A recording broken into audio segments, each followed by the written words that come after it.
अस्सलाम वालेकुम viewers, I am Hina Mahjabeen. I hope you all will be fine. हम study कर रहे हैं MGT 201 फाइनेंशियल मैनेजमेंट का कोर्स, जिसका है module number 4 valuation of long term securities and topic number है 56 dividend discount model and it's assumptions. But today's lecture start करने से पहले अगर आप मेरे चैनल पर न्यू हैं देन प्लीज़ मेरे चैनल को सब्सक्राइब कर दें और बेल आइकन को क्लिक करना मत भूलिएगा, ताकि upcoming lectures, different assignments, quizzes और पेपर्स के नोटिफिकेशंस आप तक पहुंच जाएं। लाइक भी कीजिएगा, शेयर भी कीजिएगा। ओके जी, let's start from today's lecture that is about dividend discount models.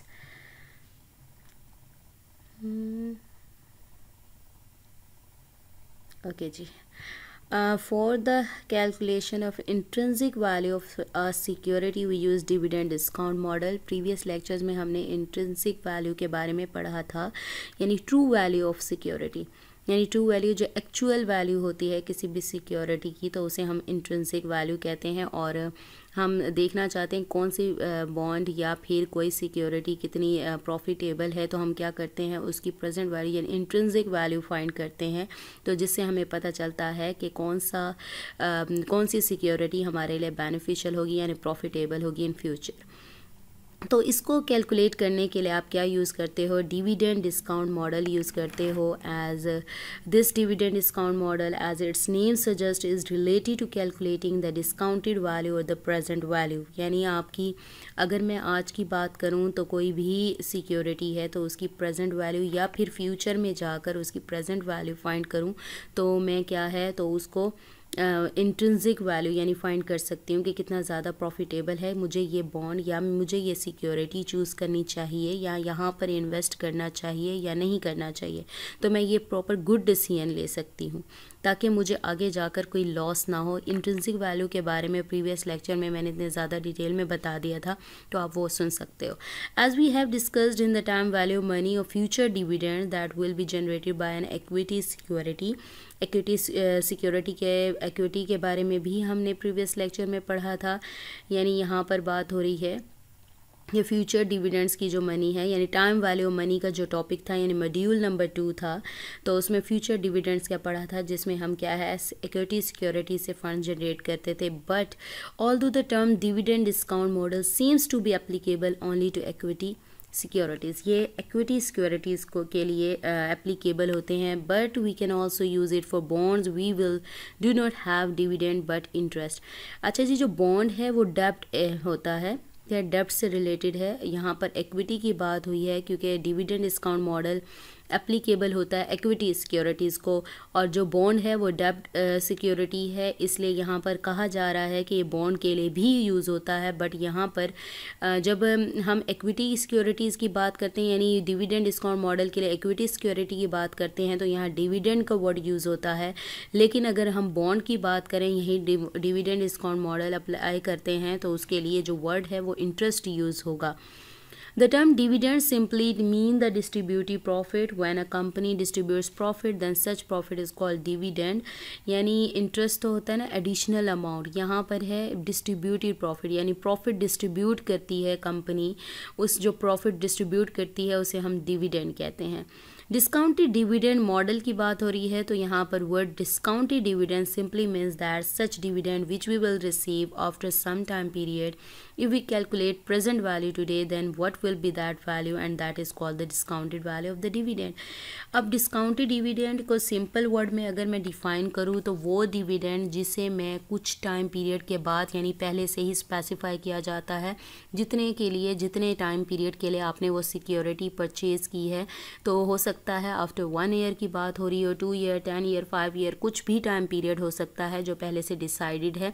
तो मैं क्या करती हूँ, आज उसकी अगर प्रेजेंट वैल्यू फाइंड करती हूँ तो उसकी वैल्यू क्या है, ठीक है, कितनी वैल्यू होगी जो मैं रिसीव करूँगी, what will be that value, वो वैल्यू क्या होगी, तो उसे हम कहते हैं डिस्काउंटेड वैल्यू ऑफ डिविडेंड। यानी उसकी डिस्काउंटेड वैल्यू है क्योंकि मैंने क्या किया, प्रेजेंट वैल्यू उसकी फाइंड की, ताकि मैं गुड डिसीजन ले सकूँ कि यहाँ पर मुझे इन्वेस्टमेंट करनी चाहिए या नहीं करनी चाहिए।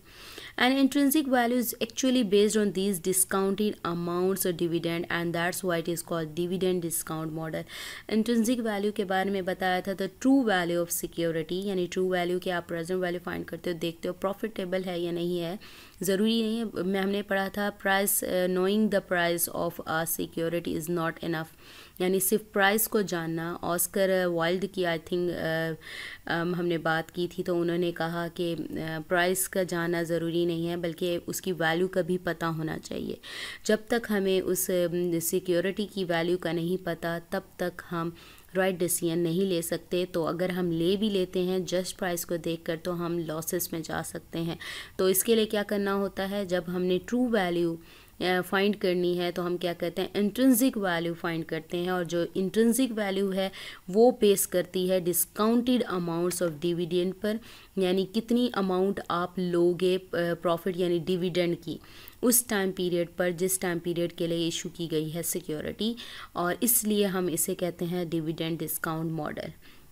As we have learned in time value money, जो कि सेकेंड मॉड्यूल था, that we should have a discounted rate to find present value, हमारे पास discounted rate होता है, एक स्पेसिफाई किया जाता है, एक स्पेसिफिक रेट गिवन होता है। what is the discounting rate that should be used to calculate these present values, क्या होना चाहिए ये जो अप्रोप्रिएट भी हो, because when we talk about the calculation present value then we can calculate the present value by using any rate, but what is the most appropriate and suitable rate to calculate the present value.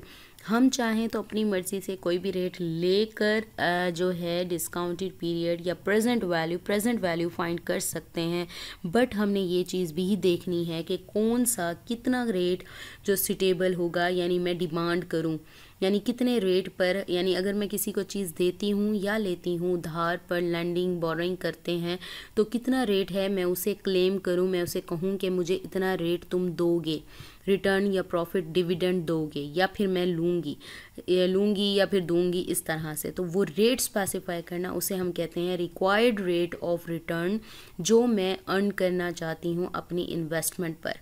This rate is called the required rate of return which is the return that an investor wants to earn from particular investment in a security. At times it is also called the opportunity cost of funds. मैंने कहा required rate of return means वो return जो मैं अपनी security में invest करने के बाद चाहती हूँ कि मैं अर्न करूँ, यानी इन्वेस्टर चाहता है जितना अमाउंट अर्न करना अपनी इन्वेस्टमेंट पर, उसे हम कहते हैं रिक्वायर्ड रेट ऑफ रिटर्न। इसे अपॉर्चुनिटी कॉस्ट ऑफ फंड्स भी कहा जाता है, और इस कॉन्सेप्ट को अंडरस्टैंड करना ज़रूरी है because this is considered to be the most suitable rate for discounting future dividend. हमने बात की कि कौन सा रेट है जो अप्रोप्रिएट हो और सुटेबल हो, तो यहाँ पर अपॉर्चुनिटी कॉस्ट की बात हो रही है, तो वो कैलकुलेट करना है, सुइटेबल समझा जाता है फॉर डिस्काउंटिंग फ्यूचर डिविडेंड के लिए। Opportunity cost is actually rate of return that investors can earn by investing their money to somewhere, यानी वो क्या करते हैं, कहीं पर अपनी इन्वेस्टर जो हैं, जो इन्वेस्टमेंट कर रहे हैं, अपनी मनी कहीं ना कहीं इन्वेस्ट करते हैं और वहाँ से अर्निंग करते हैं, वो रेट, ठीक है, वो रेट ऑफ रिटर्न लेते हैं, यानी एक रेट लेते हैं उस पर, ठीक है, अर्निंग का, तो उसको कहते हैं अपॉर्चुनिटी कॉस्ट। तो यहाँ पर डेफिनेशन है such rate of return that investors can earn, ले सकते हैं by investing their money to somewhere, यानी कहीं पर इन्वेस्ट करें अपनी मनी और वहाँ से कुछ रेट है, रेट ऑफ रिटर्न है जो वहाँ से लेंगे, गेट करेंगे, उसे क्या कहते हैं, अपॉर्चुनिटी कॉस्ट कहते हैं। It means that the maximum return, यानी that which I can earn on my money from somewhere is the opportunity, यानी ज़्यादा से ज़्यादा रेट जो मैं अपनी मनी पर ले सकती हूँ, यानी इन्वेस्टर ले सकता है, उसे हम कहते हैं अपॉर्चुनिटी कॉस्ट। यहाँ पर तो था ना कि मैं क्लेम करूँ, यानी रिक्वायर्ड रेट ऑफ रिटर्न, यानी मुझे कितना जो है मैं अर्न करना चाहती हूँ, यानी मैं चाहती हूँ, और यहाँ पर है अपॉर्चुनिटी को मैक्सिमम रिटर्न कितना अर्न कर सकती हूँ मैं, ठीक है। तो ये हो गया है। नेक्स्ट हमारे पास है अजम्पशंस और डिविडेंड डिस्काउंट मॉडल। कुछ बातें हैं, अजम्पशंस हैं इन मॉडल्स के बारे में जो हमें जो है इन मॉडल्स को अप्लाई करने से पहले पता होने चाहिए। फर्स्ट जो अजम्पशन है वो है एक्सटर्नल फैक्टर्स अ कांस्टेंट, जिसमें पॉलिटिकल, इकोनॉमिक, सोशल और एक्सटर्नल फैक्टर्स आ जाते हैं, वो सेम रहते हैं। Yes, it seems to be very unrealistic assumption, but while applying this dividend discount model, this is what we assume, that external, political, economic, social, other factor remain constant, यानी कोई change नहीं आता, same रहते हैं। Next है the earning power of a company remains constant, that is the company has a particular set of revenue and cost and profit ratio. वो particular set है यानी उनके पास cost भी लगा रहे हैं और profit भी earn कर रहे हैं. Assume that this remains the same, यानी ये same रहती है, जो earning कर रहे हैं वो कर रहे हैं, जो profit earn कर रहे हैं, जो cost लग रही है वो same है. Dividend discount models are only applicable if the rate of return on the investment remains constant. कब अप्लाई होते हैं? जब rate of return investment remains constant यानी सेम रहता है, रेट ऑफ रिटर्न चेंज नहीं होता. So how would dividend change, यानी रेट ऑफ रिटर्न तो सेम रहा, तो डिविडेंड कैसे चेंज हो सकता है, यानी प्रॉफिट कैसे चेंज हो सकता है? If these two things are accepted then how dividend change, यानी मैंने ऊपर बात की जो अर्निंग पावर है कंपनी की वो रिमेन्स कांस्टेंट रहेगी, यानी ये एप्लीकेबल ही तब होते हैं जब रेट ऑफ रिटर्न सेम हो या फिर एक्सटर्नल फैक्टर्स भी अफेक्ट नहीं करे. देन कैसे वो चेंज हो सकता है dividend? The only way of change in the dividend is because of the retention ratio. किस वजह से होता है? Retention ratio. It means that if some profit which is earn by company कुछ अर्न कर रही है प्रॉफिट और कंपनी विल रिटेन इट, यानी इस प्रॉफिट को लेती है और दोबारा यानी री इन्वेस्ट करती है, then company will earn more profit in the next year. यानी जो प्रॉफिट वो अर्न कर रही है उस प्रॉफिट को अगेन इन्वेस्ट करके, यानी उसके ज़्यादा पैसे होते जाएंगे ना, अगेन करें, फिर दोबारा से उनको जो अर्निंग हुई है अगेन उसको क्या करें, इन्वेस्ट करके फर्दर उससे प्रॉफिट यानी डिविडेंड अर्न करें. ठीक है, नेक्स्ट हम प्रॉफिट अर्न करें तो क्या होगा? जो ग्रोथ है is the function of retention ratio only, यानी वो ग्रो कर सकते हैं यानी ज़्यादा से ज़्यादा प्रॉफिट अर्न कर सकते हैं because of retention ratio. It means that the change in dividend is dependent on retention ratio, यानी आपको जितना प्रॉफिट हुआ, जितना आपकी कंपनी ने अर्न किया उसको रिटेन करने के बाद अगेन इन्वेस्ट कर दो तो आप क्या है फर्दर मोर प्रॉफिट अर्न कर सकते हो. तो ये किस पर डिपेंड करता है? रिटेंशन रेशियो पर. Next assumption is dividend remains constant if all profit is paid as dividend. It means that if all profit has been distributed then there will be no change in the dividend.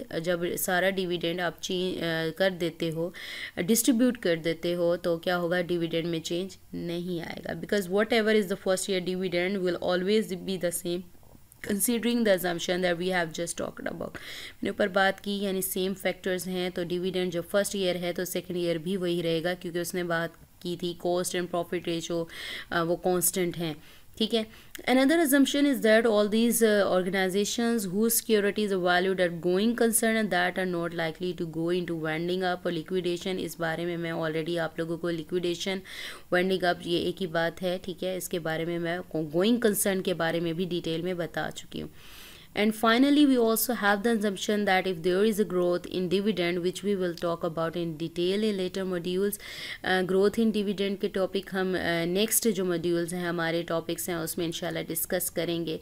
Next is required rate is always greater than the growth. Required rate की बात करी वो return जो मैं अपने जो investment है security में उससे अर्न करना चाहती हूँ या इन्वेस्टर अर्न करना चाहता है वो क्या होता है? ग्रेटर होता है ग्रोथ से. Meaning that the required rate of opportunity cost of funds, मैंने अपॉर्चुनिटी भी बता दी कि वो इन्वेस्ट करने के बाद इन्वेस्टर उसमें से क्या है अर्निंग करता है और फिर investor is always greater than the growth rate of dividend, particular case equity and also in case of bonds. So we have completed our today's lecture. मुझे अपनी दुआ में याद रखिएगा, अपना ख्याल रखिएगा. Take care. अल्लाह हाफिज़.